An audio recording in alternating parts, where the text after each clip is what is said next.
तो दोस्तों आप लोग वीडियो में देख रहे हैं उल्लू वेब सीरीज पलंग तोड़ एनिवर्सरी गिफ्ट एपिसोड नंबर 2। अब इशिका जिम में आना बंद कर देती है तो इसका बॉयफ्रेंड परेशान हो जाता है और अपने मन में सोचता है कि आखिर ये लड़की जिम क्यों नहीं आ रही है। ये इसको काफ़ी बार कॉल और मैसेज भी करता है लेकिन इसको कोई जवाब नहीं मिल पाता। तो फाइनली काफ़ी दिनों तक वेट करने के बाद इसको इसका एड्रेस मिल जाता है और ये इसके एड्रेस पर ही इसके घर पर पहुंच जाता है। अब यहाँ पर आज इशिका का बर्थडे होता है तो बाहर आकर जब ये अपने बॉयफ्रेंड को देखती है तो इसके होश उड़ जाते हैं और अपने बॉयफ्रेंड को बोलती है कि अरे बाबा तुम यहाँ पर क्यों आए हो, तुम अभी यहाँ से चले जाओ, अगर तुमको मेरे पति ने देख लिया तो बहुत बड़ी मुसीबत आ जाएगी। और दोस्तों जब इसका बॉयफ्रेंड इसके पति के बारे में सुनता है तो इसके भी होश उड़ जाते हैं क्योंकि अभी तक इसको यही लगता है कि इशिका अनमैरिड है। इशिका इसको बोलती है कल मैं तुमको होटल में मिलती हूँ। अब ये दोनों होटल में मिलते हैं और होटल में एक दूसरे के साथ काफी देर तक सेक्स और रोमांस करते हुए दिखाए जाते हैं। अगली रात इशिका अपने बॉयफ्रेंड को एक वीडियो भेजती है। ये वही वाला वीडियो होता है जिसमें ये दोनों एक दूसरे के साथ सेक्स करते हैं। जब इसका बॉयफ्रेंड ये वीडियो देखता है तो इसके होश उड़ जाते हैं। तुरंत इशिका इसको कॉल करती है और अपने बॉयफ्रेंड को ब्लैकमेल करना शुरू कर देती है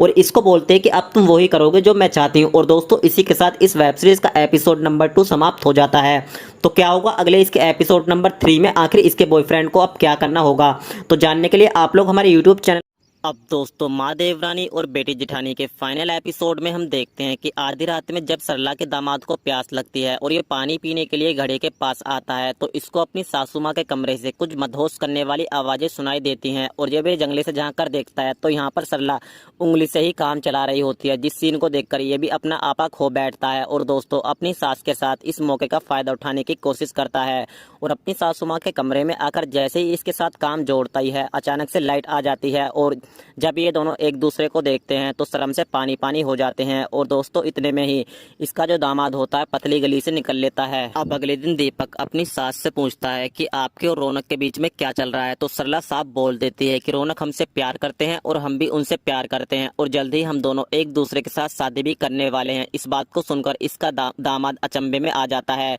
और अपनी सास को बोलता है कि रौनक तो ना समझ है, उसको इज्जत बेइज्जती का कुछ पता नहीं, लेकिन आप तो समझदार हो, आप इस उम्र में ये घिनौने काम कर रही हो, आपको शर्म नहीं आती। अब दोस्तों सरला अपने दामाद की बातों का ईंट का जवाब पत्थर से दे देती है और इसको बोलती है कि दामाद जी अब रात तो आप मेरे साथ करना चाहते थे, क्या वो ठीक है? अब दोस्तों इस बात को सुनकर इसका दामाद फिर से पतली गली से निकल लेता है। अब जैसे ही सरला की बेटी को इस बारे में पता चलता है कि इसकी माँ इसके देवर के साथ ही लगी हुई है तो इसका दिमाग खराब हो जाता है और ये अपनी माँ पर भड़क कर बोलती है कि ये उम्र तेरी कीर्तन और भजन करने की है, लेकिन इस उम्र में तो इश्क लड़ाने चाहिए है, तुझको शर्म आनी चाहिए, अपनी इज्जत का ना सही लगभग हमारी इज्जत का तो ख्याल करना चाहिए था। लेकिन दोस्तों इसके बावजूद भी ये लोग अपनी जिद पर अड़े हुए होते हैं और रौनक अपने बाबूजी को बोलता है कि बाबूजी आप हमारा हिसाब कर दीजिए, मैं सरला को लेकर कहीं दूर चला जाऊंगा। तो इस पर जिम्मी बोलती है कि अब तुम लोग कहीं नहीं जाओगे, मैं नहीं चाहती कि तुम्हारे जाने से हमारे गाँव में बदनामी हो। और ये अपनी माँ को बोलती है कि तू इस घर में देवरानी बनकर रहेगी और मैं जेठानी बनकर रहूंगी। और उसके बाद इसकी माँ अपनी बेटी की इस शर्त को मान लेती है और कहानी का दी एंड यहीं पर हो जाता है। तो दोस्तों आपको स्टोरी कैसी लगी कमेंट सेक्शन में लिखकर जरूर बताएं। चैनल को पहली बार देख रहे हैं चैनल को सब्सक्राइब करके बेल आइकन भी जरूर दबाएं।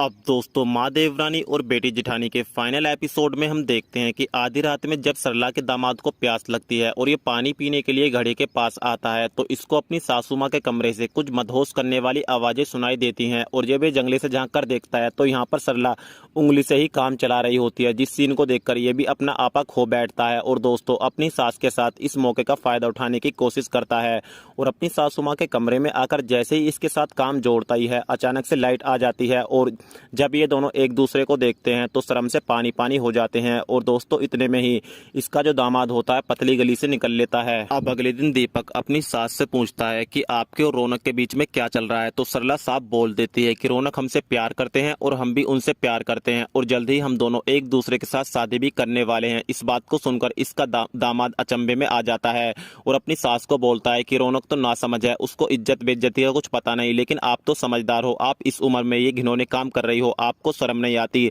अब दोस्तों सरला अपने दामाद की बातों का ईंट का जवाब पत्थर से दे देती है और इसको बोलती है कि दामाद जी अब रात तो आप मेरे साथ करना चाहते थे, क्या वो ठीक है? अब दोस्तों इस बात को सुनकर इसका दामाद फिर से पतली गली से निकल लेता है। अब जैसे ही सरला की बेटी को इस बारे में पता चलता है कि इसकी माँ इसके देवर के साथ ही लगी हुई है तो इसका दिमाग खराब हो जाता है और ये अपनी माँ पर भड़क कर बोलती है कि ये उम्र तेरी कीर्तन और भजन करने की है, लेकिन इस उम्र में तो इश्क लड़ाने चाहिए है, तुझको शर्म आनी चाहिए, अपनी इज्जत इज्जत कहना सही, लगभग हमारी इज्जत का तो ख्याल करना चाहिए था। लेकिन दोस्तों इसके बावजूद भी ये लोग अपनी जिद पर अड़े हुए होते हैं और रौनक अपने बाबूजी को बोलता है कि बाबूजी आप हमारा हिसाब कर दीजिए, मैं सरला को लेकर कहीं दूर चला जाऊंगा। तो इस पर जिम्मी बोलती है कि अब तुम लोग कहीं नहीं जाओगे, मैं नहीं चाहती कि तुम्हारे जाने से हमारे गांव में बदनामी हो। और ये अपनी माँ को बोलती है कि तू इस घर में देवरानी बनकर रहेगी और मैं जेठानी बनकर रहूंगी। और उसके बाद इसकी माँ अपनी बेटी की इस शर्त को मान लेती है और कहानी का दी एंड यहीं पर हो जाता है। तो दोस्तों आपको स्टोरी कैसी लगी कमेंट सेक्शन में लिखकर जरूर बताएं। चैनल को पहली बार देख रहे हैं, चैनल को सब्सक्राइब करके बेल आइकन भी जरूर दबाएं।